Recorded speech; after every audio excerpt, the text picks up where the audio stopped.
Hi everyone, welcome to Outgrow's Market of the Month. I'm your host Saksham Sharda. I'm the creative director at Outgrow. And for this month, we're going to interview Chad Sanderson, who is the managing partner at Value Selling Associates and the host of the award-winning B2B Revenue Executive Experience podcast. Hi, Chad. Hey, thanks for having me. It's great to be here. Great to have you here. So we're going to start with a rapid fire round just to break the ice. Try to keep your answers to one word or one sentence only. I'm nervous. Okay. Okay. How long does it take you to get ready in the mornings? 15 minutes. Okay. How many hours of sleep can you survive on? Survive on. 5. Okay. Neil Patel or Gary Vaynerchuk? Vaynerchuk. Okay. Favorite fictional character in an office space? Oh, favorite fictional character say that last part again, In an office, in an office space, yeah. Favorite fictional character in an office space. If anybody remembers the movie Office Space, the manager that was always asking for the TPS reports cracks me up all the time. I'm gonna Google that later, but okay. The next one is the biggest mistake of your career. Of my career. Ooh. Biggest mistake of my career. I accepted a job outside of my comfort zone in an industry I did not know, and that was a large failure. Okay. The next question is giving presents or getting presents? Giving. Okay, same. How many cups of coffee do you drink per day? None. I am not a coffee drinker. Wow. My God. So the marketing you produce would be so different from all the marketing you produce. Oh wait, how many? Okay, I already asked that one. The most valuable skill you've learned in life? Listening. Everyone says that. The past 10 people on this podcast are like listening. I'm like, okay. Well, and if I had to go with like the because to me they're intimately intertwined, but I would say asking questions. And I think for me, they're exactly the same importance. Okay, yeah. Fill in the blank. An upcoming marketing trend is blank. Social authenticity and empathy. Okay. And finally, the last question. Your favorite Tiger King character? I would have to go with Carol Baskin just because she's such a piece of work. She's gonna be Dancing with the Stars. Did you hear? I know. I saw that. I don't know if I want to watch. I think it'll be like a train wreck. Like you'll look at it and you won't be able to turn away. I have no idea what to expect. But yeah, that's the end of the rapid fire round and the fun questions. Now we're going to go to the serious questions. So the first one is, how can one avoid coming off as too salesy? This is such a great question. And the answer is very easy if more people would just slow down a little bit.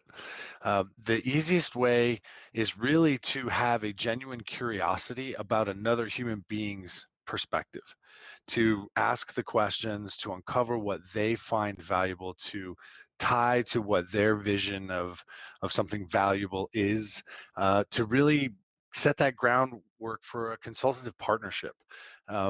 Too many people come in pushing their products or talking about, hey, me. And anybody who's ever been on a date with somebody who starts talking about themselves right off the bat, there's not going to be a second date.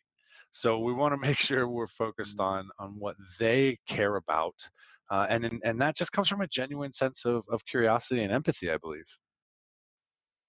Yeah, and that's what it's related to like listening to people and asking the right questions and what you said about empathy earlier. Yeah. Okay. The next question is, do you think businesses care more about customer experience today than they did 20 years ago? This is a great question. I'm going to say yes, but I think the reasons they care about it are often less noble today than they were originally.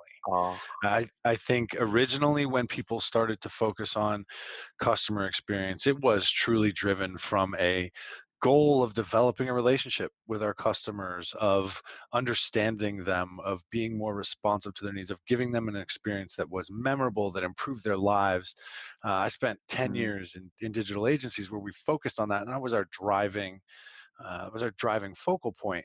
I think since people have started to see the metrics, the business metrics that come out of that, out of the data collecting or the pre-targeting you can do of your marketing stuff, and the way that that can drastically impact customer lifetime value, I think mm, organizationally, I've seen companies, let's say, not be as noble first, but think about the mm, business impacts first, and then try to tack on some noble initiatives.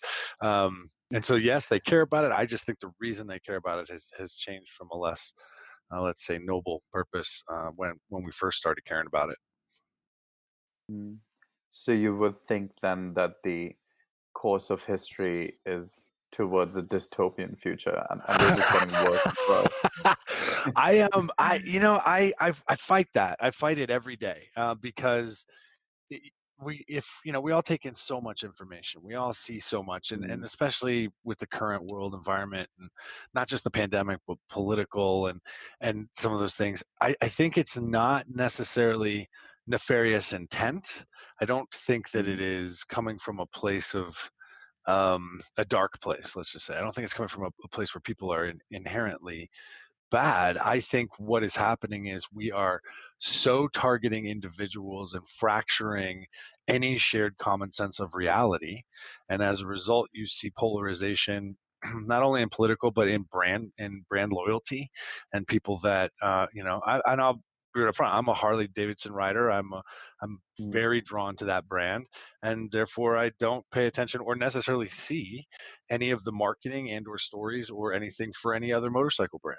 And if I pay attention to the marketing that is sent to me, the social media ads that show up, it's based off of what I've searched for, it's based off of what I'm looking at. And so I'm not being exposed to a bunch of different perspectives or different ideas or different things. And as a result, I think that has a tendency to silo individuals as well as organizations and their customers.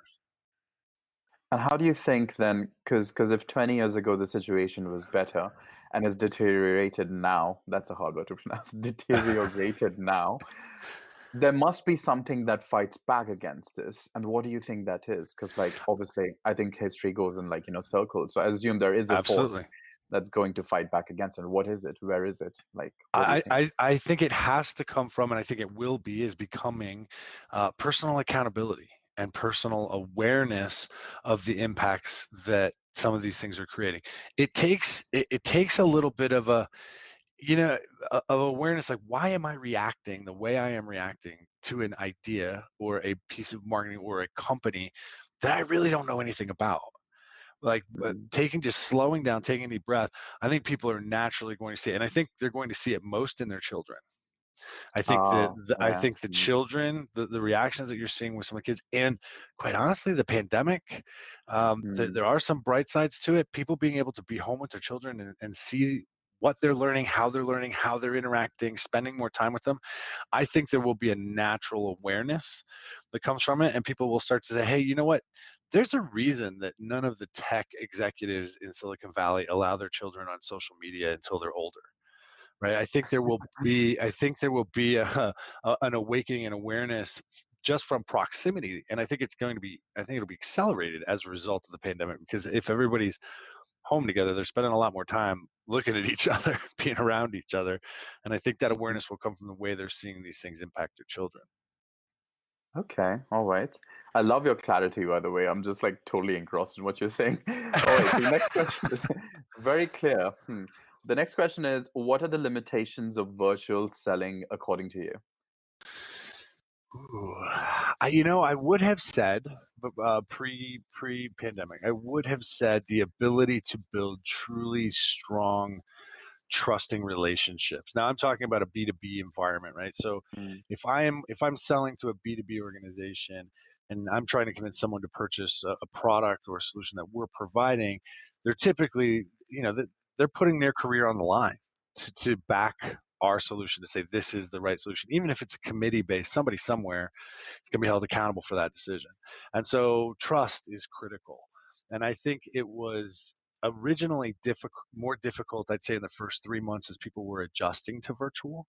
But what I have seen in the last 3 months is actually we've all come up with ways to be more authentic and more vulnerable. When somebody's cat walks in front of the camera, you can't really give them a hard time anymore, or a kid runs across the background, or you hear another child somewhere maybe screaming, "Hey, dad, mom," or whatever, right? It's just becoming more human and more accepting as we're going through that. So I don't see trust as the hardest thing right now. What I would say right now is more of a challenge is the digital fatigue. Is Mm. literally just, I mean, people's calendars from the time they get up, in some cases, till far right before dinner or even after.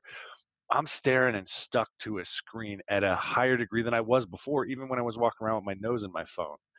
Mm. There's a fatigue. It's a different psychological and cognitive load to be engaged and be focused on the individuals. And I think it takes it's a little more wear and tear. It takes a little bit more energy in a virtual selling environment right now. Well, if there is a digital fatigue, do you think because of the pandemic, eventually people would learn to value reality more? I I mean, would would we go in hope. the other direction? I would hope. I mean, I had 168,000 air miles last year. I traveled all over the world doing what I do, and I haven't been on a plane since February. That's the longest in 20 years I've gone without being on a plane. And at first, I was like, "Wow, this is great." I didn't realize how much time I was losing to the global commute, so to speak. Um, Mm. what I'm finding now is that I think we're all going to crave more reality and more human interaction, just because we've all been so isolated, even with the social distancing, and that stuff's going to be around for a while. And so I think it will be more special. I think we'll be more productive for a while as we come out the other side of this when people get together. But I think the reasons that, say, companies will get their teams together may be slightly different than what it was before. And I think those will be greater experiences, and quite honestly, an awesome way for companies to focus on employee experience. Like, let's get them out of their houses and let's get them together. But a lot of people also are pushing back. They've come to figure out that there is a quality to life that I get to spend more Mm. time with my family. I get to see my kids. So now, showing them the value, especially for work things, of coming out and doing Mm. events and things like that. I think marketers are up for a challenge in terms of getting those industry events back, and showing why I should be away from my family or my children. But now, granted, Mm. look, we all probably, I don't know about anybody else, but too much of a good thing is not necessarily good. And you know what? I might like to get away for a weekend or a couple of days in the week. Love the family, but just need some me time. But I think there will be a rubber band effect, and then it'll all level out somewhere in the middle, kind of like what we've seen from what happened after 9/11 and after the 2008 financial crisis in the U.S. I think there's a rubber band True. effect, and then it settles back into some new version of normal. Yeah, that's a beautiful metaphor. Uh, I was going to say because Twitter initially announced that they were going to allow everyone to work from home forever, and I was just like, "Wow, that's a drastic step." But it did get them a lot of media attention, so I suppose that worked. And then there's this huge debate about whether it's even worth living in San Francisco anymore because you actually see that most of these companies can just make do having you work from home, but I guess you lose out on networking. So I guess it's a huge debate, It's a but it will tough one. I expand mean, around. some of our clients have made the decision that they won't be bringing employees back into the office. Won't even talk about bringing employees back into offices until the middle of next year, and Mm. that's a long time. I mean, you're talking about almost a full 12 months of virtual work. That creates new habits. It creates opportunity for new innovation, opportunities for new ways to connect. I mean, you saw, virtual happy hours happen for a while, and I've seen clients do virtual game shows with their teams, and I've seen one try to get out of the digital and do with postcards, like just to keep the employee engagement up, a contest of who can come up with the most creative postcard and mail it. So people were Mm. actually getting physical mail and stuff like that. So there's some creativity there, but I think it's going to be interesting. It depends. I think in the end, it depends on what kind of business you're in and how comfortable you are with how accountable and self-motivated your employees are. Mhm. And the next question is kind of related to this. Do you have any tricks of the trade when it comes to effectively training and engaging teams in an increasingly, culture of work from home? Yeah, so it's that's when the pandemic hit in March. So everything that we've done, I would say historically 80%, 90% of our business was all in person. Our training, rolling out the sales methodology and things that we do were always in person. But we did some virtual, but not a lot. But when the pandemic hit and everything shut down, we actually took the opportunity to invest in redesigning from the ground up our virtual sessions and the way we do things in virtual. We brought in consultants, we redesigned all the materials. We wanted to figure out what was the greatest, latest and greatest in learning in a digital environment, because there'd been a bunch of research done on it. We just wanted to employ it. So tips and tricks of the trade: every 3 to 5 minutes, you need to be having the people in your virtual training have their focal point changed. Meaning, you need to ask them a question and get them to respond in a chat box. You need to get them to annotate the screen. You need to put them in breakout rooms and let them work together. You need to have something physical they need to interact with, whether that be a workbook you have sent them, or you ask them to have paper, so that you are asking them to do an activity that requires them to write something down. So you're not having them just stare at the screen. They have to Mhm. be on a really regular cadence. They have to be engaged. So it changes kind of the structure of the learning, some of the way you do the activities. That's number one. Number two, anybody facilitating anything, you got to get creative, because your energy is critical. The way you speak, if you're standing up versus sitting, pay attention to that stuff, because it will change the way people engage, as well as the lighting. Don't be sitting in a dark room staring down at the camera so it looks like you're 20 feet tall, right? That still creates an imposing kind of thing. Be very aware of how you're coming across. Also, use to your advantage the cameras, because one of the things we've noticed, and I want to say since April, I've probably trained about 1,000 people in the last 6 months or so. So what we've noticed is that it's easier for me as a facilitator to see emotional reaction if everybody's camera is on and I have them in a Mm. grid view, right?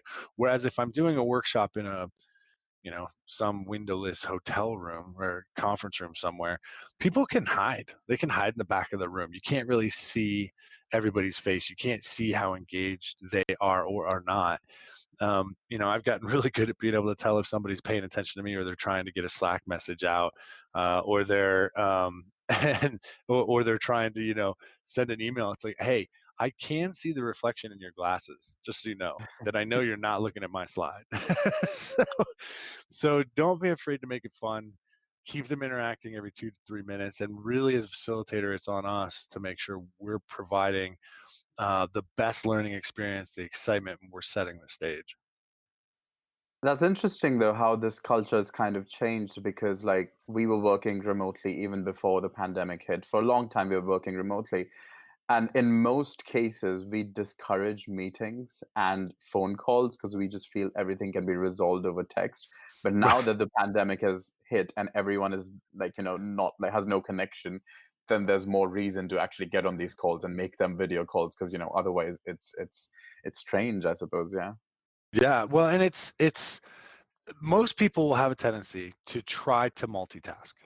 They just are going to try to do it. We've designed a world where Yeah. we've created highly addictive digital devices and experiences, right? Anybody who's paid attention knows that what the notifications and the likes, and whether it's unintended consequences or not, is creating a dopamine hit in your brain, which is the basis for addiction. And so it's really hard to keep people completely focused. And if they don't have their cameras on, it's really easy for them to stop listening and like turn their phone over and look at their phone and go, "Oh, I felt it vibrate," or that phantom vibrate, right? I think everybody's probably experienced that. Where it's, I swear my phone just vibrated. I thought I heard it. I could have swore I felt, if it's in my back pocket, felt my butt vibrate right there. Oh no, it wasn't that, right? But our brain starts to do that. So having the ability to see each other's faces, and that's part of the connection. When we do our facilitation, we tell everybody well in advance, you're going to have your cameras on. So if that means you have to shower for the first time in a month, hey, you got to take a shower. Yeah, that's the worst part of it. Not the shower bit, but like making my hair bit. I hate making. I just love it being all over the place, and I love that I don't have to go out and make my hair. Yeah. All right. So the next question is, what does a sales team expect from the marketing team? Ooh. I what I would say what they expect and what they should expect are two different Okay. things. Okay. Um, what I see often is that sales teams will expect marketing to give them all of these amazingly qualified leads, and they can't understand why they're not getting more. Right? We constantly hear this, and the truth of the matter is what they should expect is a partner who can help them ensure that the buying journey is as frictionless as possible from first touch point, which is probably more brand awareness, through bringing them into the funnel and handling them off. Marketing should be able to provide, and sales should expect marketing to provide some content that's designed to help from the buyer or prospect's perspective, help them understand why this journey is important to them. They should Mm, expect to be able to collaborate and honestly should work seamlessly together. I know there's often a lot of friction between sales and marketing teams, but I started and my product. career in marketing. Yeah. Yeah, I ran marketing for a software company for almost a decade before I moved into sales. My advanced Mm, degrees in marketing, and my success in sales has largely, I believe, been influenced by the fact that I understand what marketing can bring to the table when and where, and how I can work with that to drive more interest, to respond to needs, to anticipate what some of the customers or personas that we sell to are going to need or what problems they may be focused on. For me, I think marketing should, definitely serve as kind of a help the salespeople pull their heads up a little bit so they're not missing the forest for the trees. They're too into the details of what their quota is and all that stuff, and they can mm. get lost there. And I think marketing can very easily help pull them back and say, "Hey, look at all of these things, these impacts that we've had or could have." And I believe it's going to require, even moving forward, a more teamed approach to be effective. Wow, your clarity is really scary. You could say anything. But sure, that's a nice way of looking at it. So the bigger picture, and while the sales team is just focused on the smaller picture. But yeah, okay. What makes a good salesperson? Ah, curiosity, Ah, creativity, okay. grit, and the ability to listen. Okay, okay. I love the grit and the pause before the grit. Grit. That's the one that we miss the most, right? And it's pretty easy to find somebody who's curious, at least. Um, Mm, Creativity is it's different, it manifests different ways in different sales reps. mm, But the willingness to do the consistent behavior that we know drives to success, do the things that other people don't want to do, and be disciplined, that's becoming harder and harder to find because people are relying so much on the technology. And while the technology is an amazing thing and it's provided some amazing tools for us, people still buy from people. mm, So if technology were going to solve the B2B selling problem anyway, it would have done it by now. And so the offshoot of that is people often expect, our patience has decreased because it's instant gratification world all the time. Where some of the sales that you get into, they can take a great deal of time and a great deal of discipline, and people sometimes struggle with that. yeah, okay. That's a good definition. And the last question is, according to you, what qualifies as a good lead? Well, I'm not sure I'm the right person to ask that because I believe I believe prospecting has no beginning and no end, and every relationship has the potential to become a mutually beneficial one. So, if I talk to somebody today and they're not focused on problems that I know they can solve or that I can solve, then I'll be Mm, happy to introduce them to somebody that will, and that introduction will then they'll remember that. They'll come back when they're focused on problems that they understand I can help them with. So where I would spend my time though is relentlessly qualifying out, DQing, disqualifying people rather than chasing everything. So be really tight on what it is that the outcomes that your organization can provide, your product or service or whatever. If you can find somebody who has problems you can uniquely solve, then they're worth spending the time on. If they're focused on things you can't influence, well, then don't spend the time there because time's the one asset we can't get back. It's the most valuable thing we have. And that includes as a sales rep, although most sales reps freak out if their if their pipeline is too small and they'll chase anything, or they have one big lead and they think that's enough. And so there's a lot of things to to juggle there. But what I look for is somebody who's focused on or understands the problems that we can help address and the impacts that's going to have to the organization so we can make it a priority and a focal point. That's nice because it's like, every time you solve something that they want, and even if it's not your own company and you're referring some other company, it's collaboration with that other company, and you can expect to have that favor reciprocated from them as well. And I think that's the kind of collaborative ventures that a lot of companies are now engaging in. Absolutely. Absolutely. I mean, if you're not focused on making your customers win, then they're going to Mm, go find somebody who will, right? And so mm, that means understanding that their definition of winning right now, it may be one that doesn't include anything we can help them with, but we probably know somebody who might be able to help. So make the introduction, collaborate with them, then stay in touch. How did that initiative go? What worked? What didn't? Now we're talking, oh, well, it worked great. Now we're focused on these problems. Oh, those problems I can help you solve. Let's talk about that. And then you can have a much more collaborative, longer term kind of foundational relationship. okay, and so that was the last question, and thanks for coming on the podcast. That was my pleasure. All right. Thanks everyone for joining us for this month's episode of Outgrow's Mom podcast. That was Chad Sanderson, who's the managing partner at Value Selling Associates. Do check out their website, and also the host of the award-winning B2B Revenue Executive Experience podcast. Do check out their website once again for more details, and we'll see you once again next month with another Market of the Month. Thanks.